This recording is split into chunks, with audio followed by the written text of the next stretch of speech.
Hello Virgo, welcome to the Plaid Sheep Oracle. So I intend my readings to be timeless. You can, see it now when I've posted it or 5 years from now. But they are informed by the current astrology, the current energy, even to some extent current events, and to the previous readings, right, that have come right before it. So we're now in this final phase, I think. On March 21st, there will be a new moon in Aries at the 0 degree of Aries. So this is really like, people often talk about the Aries new moon as the beginning of the astrological year.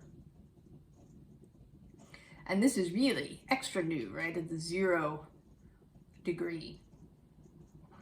And it's not, right, like an incredibly rare event.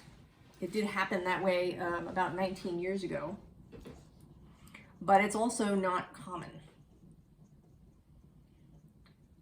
And I think that we right here, and perhaps other groups of people who are having their own transitional events and journeys, I think this is sort of a big moment for us. And I don't mean, that some spectacular event is going to happen in your life. There may still be a slow progression of things into this new cycle. But there is something new, and that now in this moment we are finishing up what we were doing. So I've been reading for this round. Actually, you're reading number 2. I did Aries. From my A Year with Rilke book. And it's both poetry and some of his writings, right? His letters to a young poet. And yours actually is in the Virgo space. On September 7th is the date of this reading. And it's about Orpheus and Eurydice. The title is Orpheus, Eurydice, Hermes 5. So the 5th in the series that he wrote. And Orpheus gets Hermes to help him try and retrieve Eurydice from Hades when she dies. And he goes down there, and they've kind of gotten, Hades to agree that he can bring Eurydice back. But Orpheus must not turn around. He has to lead the way out, and he mustn't turn around. But he does. And so she has to remain in Hades. And this is, generally seen as deeply tragic. Right? And that Orpheus is this, sort of tragic figure who can't trust. And so he loses his love. But this has sort of an alternative view that's kind of interesting. Eurydice was no longer the fair beauty celebrated in Orpheus' singing, no longer the fragrance and landscape of the bed, no more the property of any man. She was already unbound, like loosened hair, surrendered like falling rain, and generously offered to all creation. She was already root. And when suddenly the god held her back and with anguish spoke the words, "He has turned around," she was puzzled and softly answered, "Who?" Up ahead, dark against the brightness of a gateway, stood someone whose features she did not recognize. He stood and saw how on the pale ribbon of the meadow path, the messenger god had silently turned to watch the form of one retracing her steps, constricted by the winding sheets, uncertain, meek, without impatience. So I think there's two things at play here, Virgo. And we will unwind them as we go.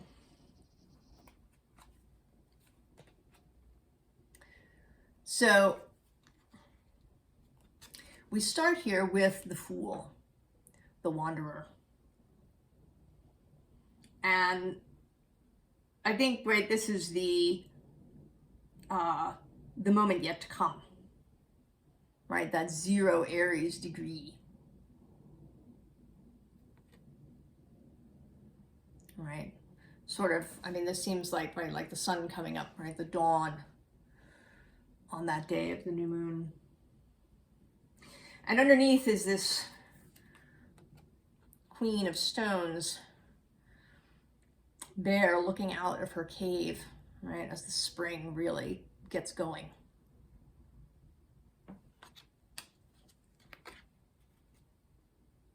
So up until this point, Virgo, you've been in your process.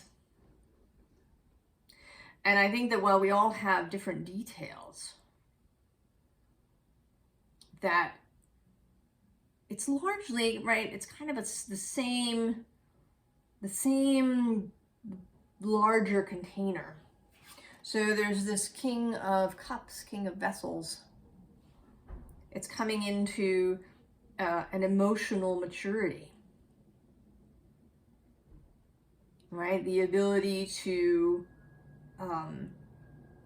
manage one's nervous system, to manage one's reactions, to not to be, emotionally bland or unchanging,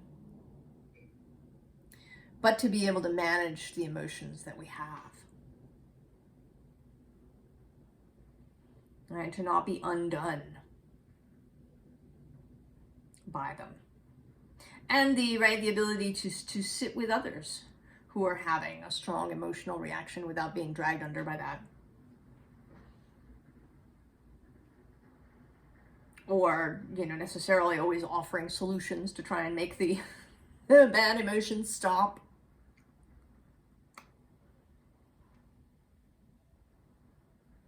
So emotional maturity. And then we have the Green Man, who sort of stands in for the Emperor in this Wildwood Tarot deck. Right, the ability to manage our earthly affairs. To, take care of our finances, to take care of our obligations, show up when we're supposed to show up, to be in integrity with others around earthly matters.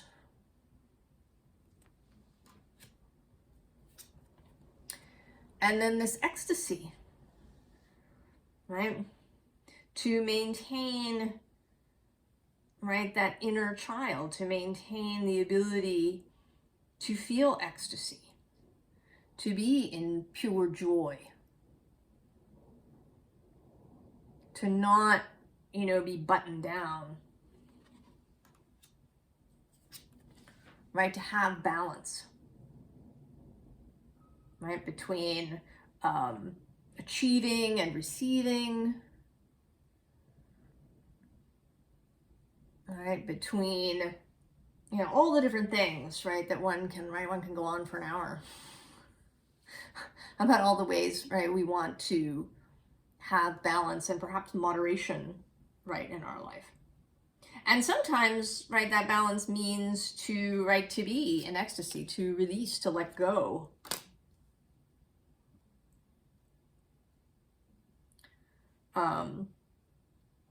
Right, to really have fun. To not always be, in deep control, to, allow yourself to be silly or goofy or, spontaneous. I don't know why this is popping up, but, criticisms of modern and not so modern education, right, are that little children are meant, right, they have to sit in their seats for hours and hours paying attention. And, right, that is a problem. But you do need some of that, right? So that in a really sort of ideal or good situation, there would be more of a balance between movement and exploration and, working with other kids, doing interesting things together, as opposed to just listening to the teacher. But then there's also time when you would, right, learn to sit still for a bit and really pay attention. So to have, right, all of this, right, this balance. And Virgo, you certainly have a reputation for being, right, more on the button down end of the scale. I mean, astrologically, Neptune's been moving across from you, and you may have found that somewhat destabilizing. I think that this Neptune transit has really been kind of destabilizing for people, causing a lot of confusion and an inability to find solid ground around things. But I think that you're right, that you're learning how to deal with that. So now in this moment, what might be happening for you in this, right, this story, this poem, we have the two sort of perspectives. One, we have you as Orpheus. And, right, I think that's this next row. Right? You looked back. You're looking back. Perhaps, Virgo. And there is absolutely no judgment there. That is a totally human and understandable thing to do. Especially if you've lived for a long time with the modus operandi that you have. I absolutely feel you. Right? We have all these neuronal connections in our brains and places where our thoughts are accustomed to going, right? They're well-traveled roads. So turning around, there may also be something back there that you feel like you don't want to lose. Right? So there's you, right? There's this Five of Swords, fighting for things. Right? I think that a lot of us learned that in the modern world, right? That you have to fight for things. That you have to fight for this Queen of Pentacles. For, you know, to keep Eurydice in your life, you have to, right, that there's a labor that's involved. That you have to fight for these things. Or that you have to follow the rules. Here with this Hierophant. Right? That you have to, you know, toe the line.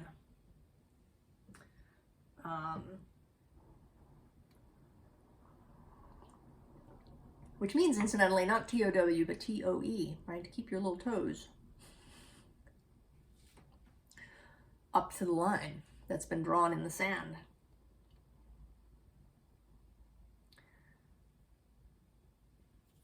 But you're learning, right, that this isn't actually the case. You're just, but I think you're looking back at that a little bit.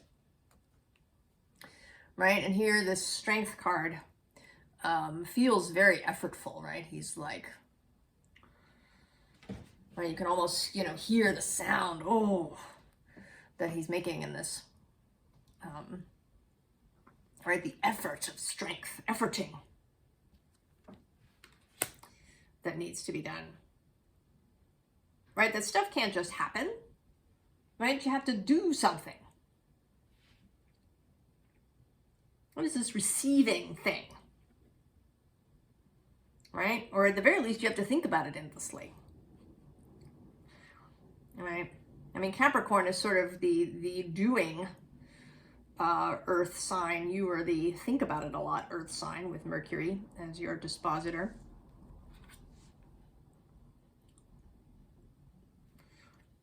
And then there's this World card, which to me looks, right, it's this fall scene. The leaves on the tree are golden rather than green. So this is, right, this is the world you're leaving behind. And you're here having a last look. And another thing, right, within this last look, there's this, right, this Five of Pentacles. Scarcity consciousness too. And then you appear under those, the Knight of Pentacles, traditionally Virgo. So you, right, your true self is under there.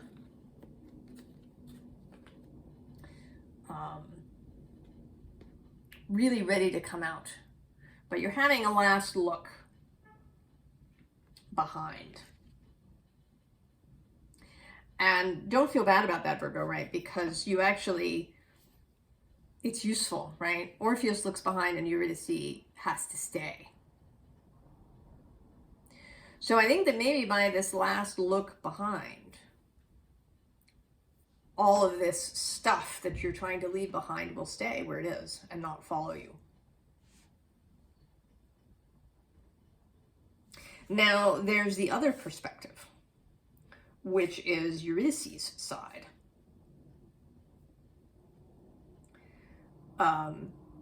Right, that she is transforming into something else. And here we have the Hierophant again, but this time, right, in decay. Right, this shield, this symbol has been broken open. The physical, what, one might say, rules and regulations structure has been broken, and right, nature is taking it back. And the Five of Swords appears again, except this time, right, rather than being ready for battle, right, we're just clearing the way. Getting through the last bit of overgrowth, mental strings and things that have been attached, but we're moving with solid intent. You, Virgo, are moving with solid intent. You're just clearing the way. And under that, actually, is the Ace of Wands. So here we have a different world, a new world. Perhaps Eurydice on the other side, Eurydice reborn in her new existence, her new life. Right? We don't really know what happens in Hades. Maybe it's really a way station, right? A place for you to allow, right, all the gunk that's accumulated to come off of you, right? The body decays. Right, the vultures clean the last little bits, your bones are buried. And then the new life can begin on the other end. You sort of come out the other side.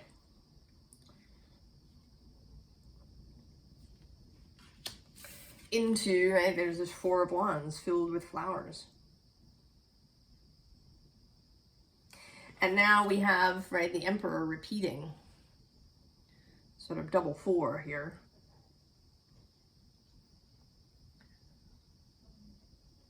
And in this case, right, taking off, right, becoming free of previous restriction. Of, gaining a view of what's going on in the world from a higher perspective. And then balance again, temperance.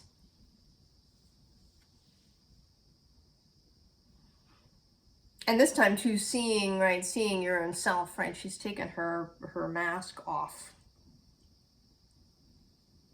So really seeing, right, who you are. This new you. So I think you are both Orpheus and Eurydice.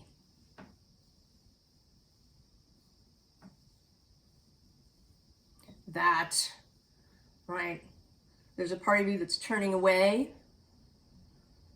taking one last look at those things that you thought were really crucial or important, or that you had to fight for, right? A last look at the philosophy and the values that you used to have. Your idea of what service looked like, that it had to be X, Y, or Z, or it wasn't real.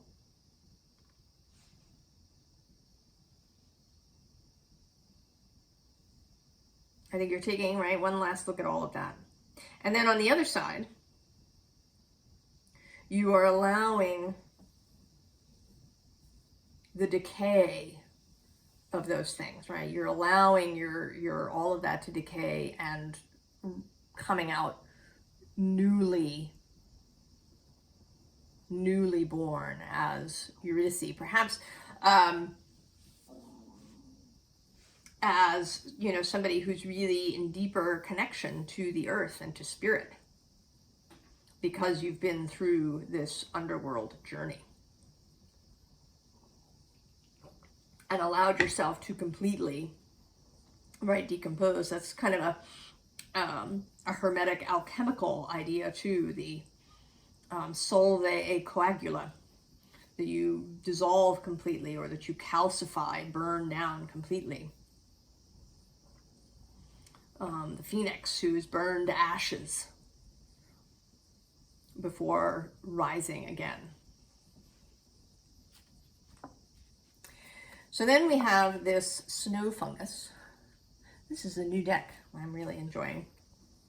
It's the Mushroom Oracle.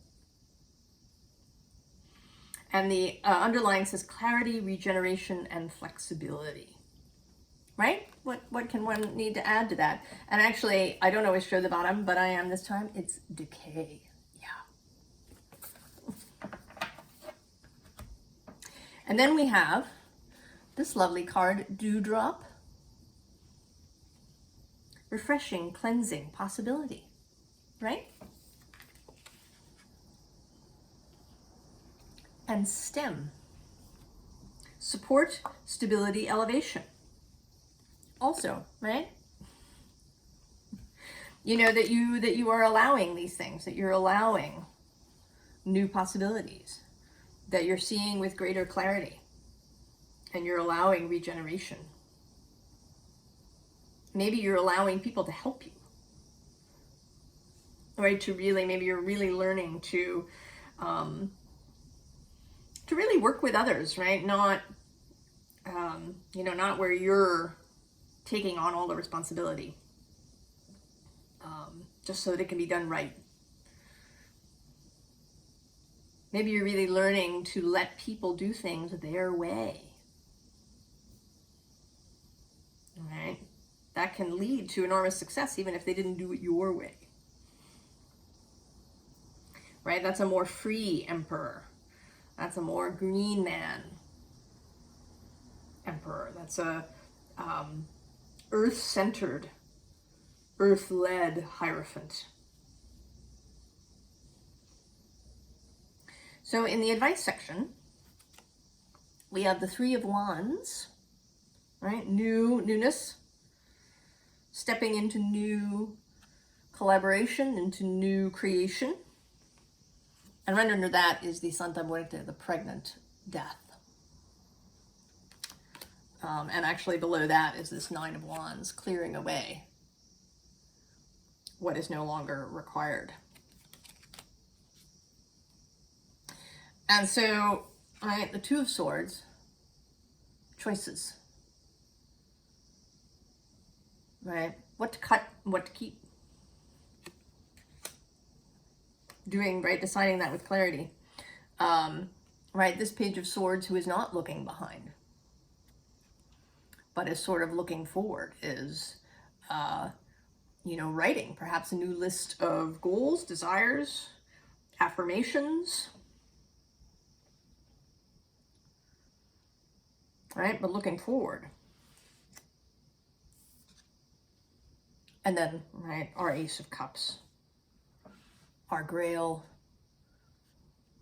both the one we carry in our heart and the one that is offered by Spirit. Accepting it, taking it, drinking from it.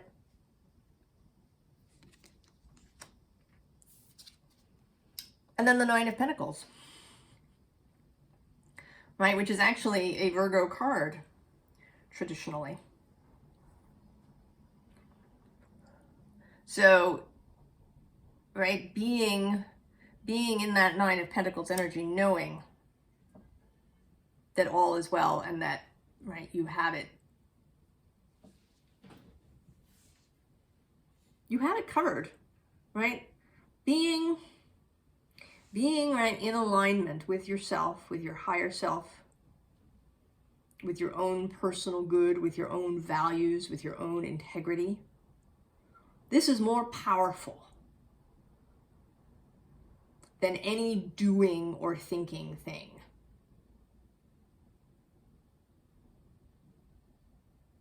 All right, that is the powerful practice that then allows for everything else.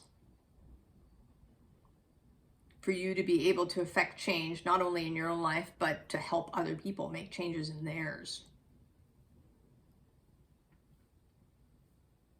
Right? To be of service in whatever way, you know, is really appropriate for you. You don't have to do it perhaps the way other people do it. So Virgo, take one last look. Allow yourself to dissolve, right? To become this new being, to say goodbye to what was there before, right? To not even, right? To get to a point where you don't even recognize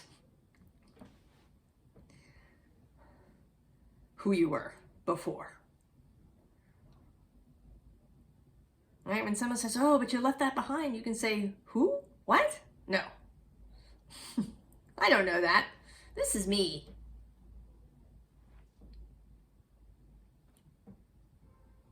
I wish you all the very best, Virgo. I'm excited for you and for all of us. And I hope that you're excited too. And that you're really feeling this rising energy that's coming. So long, Virgo. I'll see you next time.